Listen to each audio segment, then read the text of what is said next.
वज़ीर आज़म शहबाज शरीफ की ज़ेर सदारत मुल्क में बिजली से चलने वाली गाड़ियों के फ़रोग़ पर जायज़ा इजलास हुआ है। वज़ीर आज़म ने मुल्क में इलेक्ट्रिक व्हीकल्स के फ़रोग़ में तेज़ी लाने के लिए जारी इक़दामात में तेज़ी लाने की हिदायत कर दी। मज़ीद जानते हैं डॉन न्यूज़ के नुमाइंदे ताहिर शिरानी से। ताहिर, इजलास की क्या डिटेल्स हैं आपके पास? वज़ीर आज़म की ज़ेर सदारत इलेक्ट्रिक व्हीकल्स गाड़ियों पर इजलास हुआ है। इलेक्ट्रिक व्हीकल्स के फ़रोग़ के इक़दामात तेज़ किए जाएँ। वज़ीर आज़म ने हिदायत कर दी है EV गाड़ियों के फ़रोग़ से ईंधन का दरामदी बोझ कम होगा। वज़ीर आज़म की ज़ेर सदारत मुल्क में बिजली से चलने वाली गाड़ियों के फ़रोग़ पर जायज़ा इजलास हुआ है। वज़ीर आज़म की ज़ेर सदारत इलेक्ट्रिक व्हीकल्स गाड़ियों पर इजलास हुआ है। इलेक्ट्रिक व्हीकल्स के फ़रोग़ के इक़दामात तेज़ किए जाएँ। वज़ीर आज़म ने हिदायत कर दी है EV गाड़ियों के फ़रोग़ से ईंधन का दरामदी बोझ कम होगा।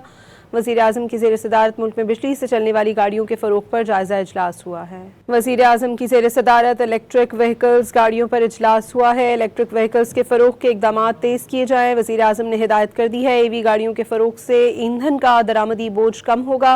वज़ीर आज़म की ज़ेर सदारत मुल्क में बिजली से चलने वाली गाड़ियों के फ़रोग़ पर जायज़ा इजलास हुआ है।